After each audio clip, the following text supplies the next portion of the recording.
Taki and I are on the bike path again.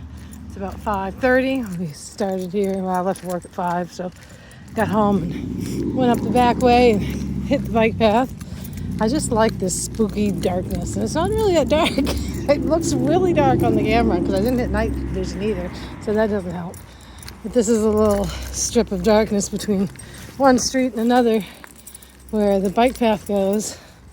And as I've said, the street behind me and the street ahead of me is lit up. But this little section between the two streets is dark.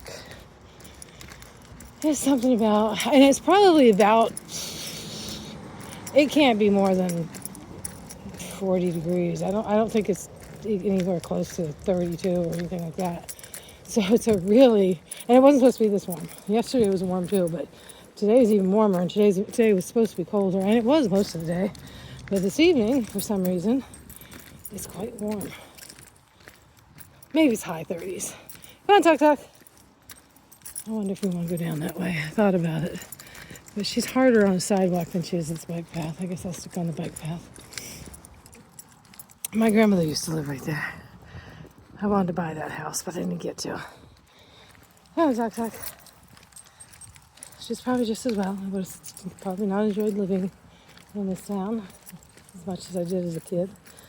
By the time I was 18, I was tired of it. So it might have been the same thing if I'd bought it when I was in my 30s. I think I had the opportunity. Well, I didn't have the opportunity, is the point.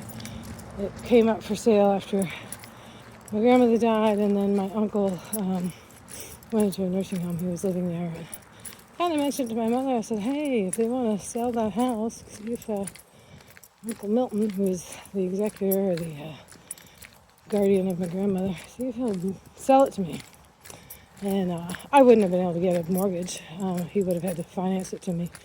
And I don't think she asked him. She just said, no, I don't think he's going to do that. And I don't think she actually asked him.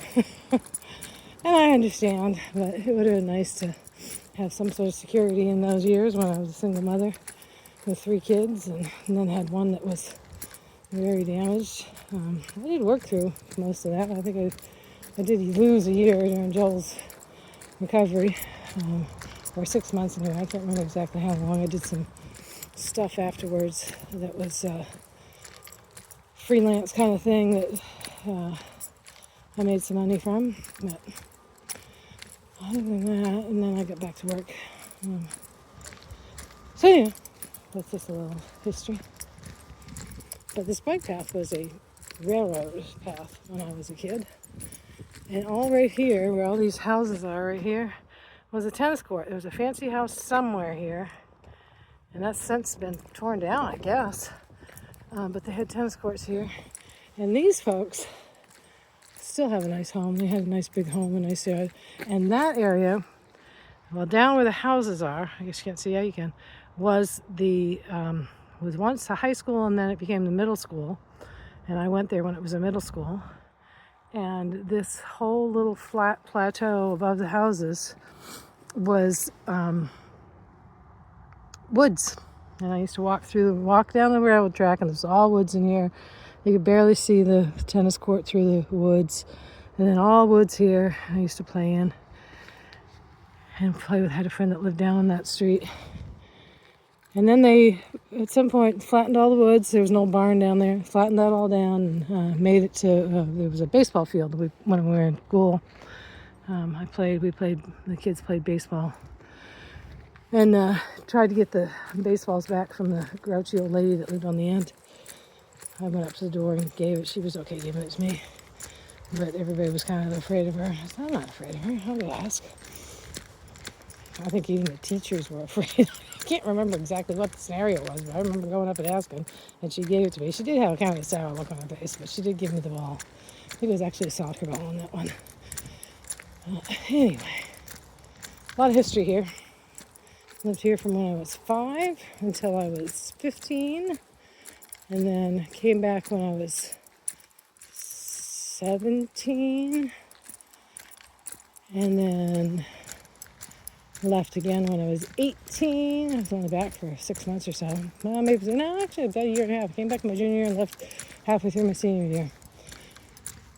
and went back to Portland where my mother lived. And I lived with my grandmother while I was up here. And then moved away.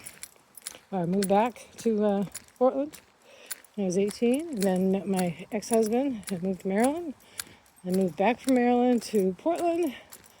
And then after I divorced, came up here and lived here for a number of years. I think 3 or 4, about 4 years, 3 or 4, with an ex-boyfriend. And then left again for 19 years. And then came back 12 years ago, something like that. Come here, Taki. And stayed for 10 years and left again for a year and a half. And have been back now for about 8 months. And I'm very anxiously awaiting an opportunity to leave again, which I think should happen soon. Although it's funny, I was waiting on my job, which is with my cousin. Taki, you gotta stop pulling, honey. You've been really good the whole walk. Let's not start pulling now. Of course, I gave her a longer lead earlier, but this is a dog area, so I want to tighten up. Come on, Talk. Yeah, you know it too. She's getting all hackled up. Get your tail normal. Wag your tail normal and get your hackles down. As I was saying, I kind of got stuck here this time and took a job with my cousin after my other cousin died. And was really feeling before Christmas and before this week that I don't know what he's doing as far as is he going to keep the business going. There's 2 branches. He's in the main branch, and then we're the other branch, and the other branch was run by his brother who passed. And so he was contemplating closing it, but it appears that he's decided to keep it open. And I was going to ask him before Christmas, and then I was going to ask him this week, and I haven't really asked him. I haven't really talked to him about what do you plan. And, today he seemed, he wanted me to get a separate email. We're working off my cousin's email. He set up separate emails, and so it seems like he's thinking of, continuing on in this vein. I want to leave. I think it's better to get Joel out of here. I hate to say it. I don't know why I hate to say it, but I do hate to say it. I don't really want to work 40 hours a week. I'd like to work 20 hours a week. I want to take this one for lots and lots of walks. I want to go play in interesting areas and see interesting things. And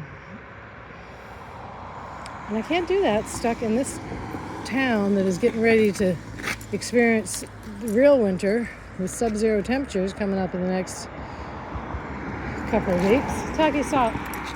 Maybe a month. No, it's into January. That's usually January, February, usually sub-zero temperatures. And of course, I haven't been here for a year and a half, and I was told last year was very mild, not a lot of snow, blah, blah, blah. And that may be how this winter plays out as well. So maybe there will be no sub-zeros, but I even get irritable and somewhere anything below 30 or 32. I don't want to take her for a walk, so and even then the snow really curtails the walking that we can do. We got some rain yesterday, and then it was warm all night. It's been warm all day, so all the snow was melted. That we had a little bit of a snowpack, probably at least a foot of snowpack, and it's all gone now, except in the corners where people have pushed up the snow. So yeah, all that is in the thought process, and I want to go see my grandkids. And I've been wanting to go see my grandkids for months, since I was at my mother's last May. I never intended to stay away this long, but everything's kept happening that sort of led that way. Stayed with my mother for a while, stayed with my daughter for a while. My mother passed, and my son still needed help up here, so I came back up here. He's now finally agreed that he'll leave Maine temporarily with me. So that's on my agenda, because I think temporarily will turn into longer term. And, but it's hard to quit a job even though it's not that well paying. It's paying well enough. It's a bit of a godsend to replenish my fund that got quickly dwindled this summer. And, I need a future. I need a job. I can't live on Social Security. So, I do. So it's all in the air. But it's not really where I want to live. Is the upshot of it. Anyway, that was a way longer video than I intended to take. I don't know how good it was to see walking down our bike path here in Prescott, Maine, where it used to be a railroad track. Actually, we're coming up on the area. Started right in this area right here. Pretty much from when we crossed that street all the way down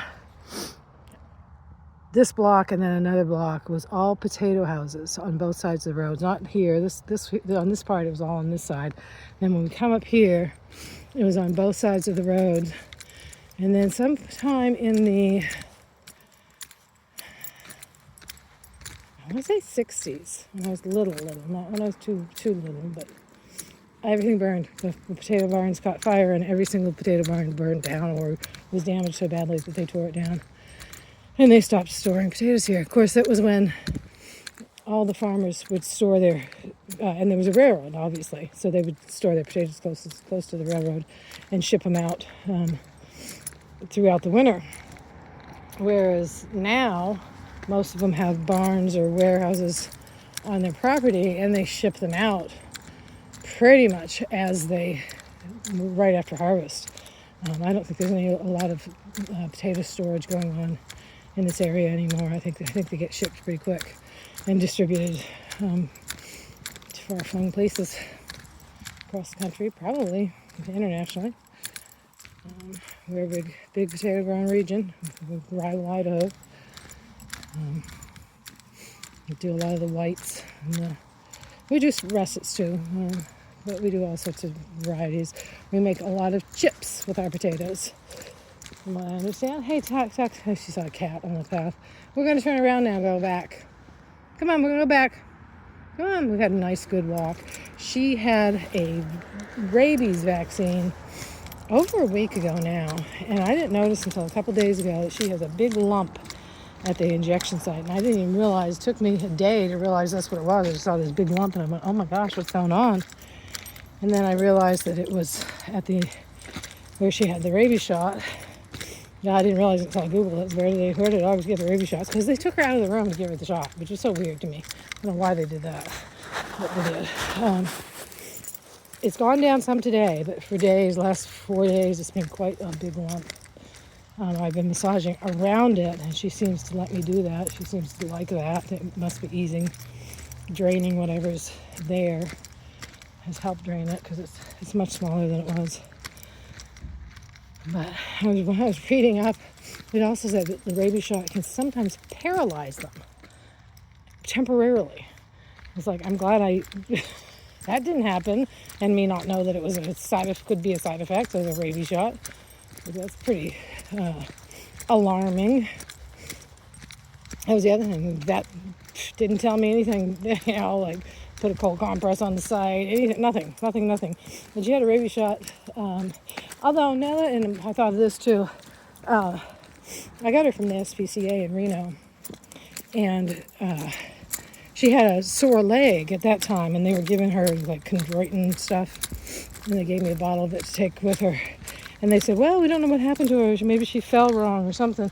But she did have a rabies shot from them. So maybe they just didn't know that was a reaction, probably. That's what I'm thinking. It's the same leg. So that was probably a reaction to a shot. Maybe not. There was no lump that time. She just was sore, and she favored it quite a bit more than she's favoring this. That's one reason I didn't notice either. I didn't really notice her favoring it until after I discovered it. And then the next time I walked with her, I noticed that she favored it a little bit. So anyway, strange.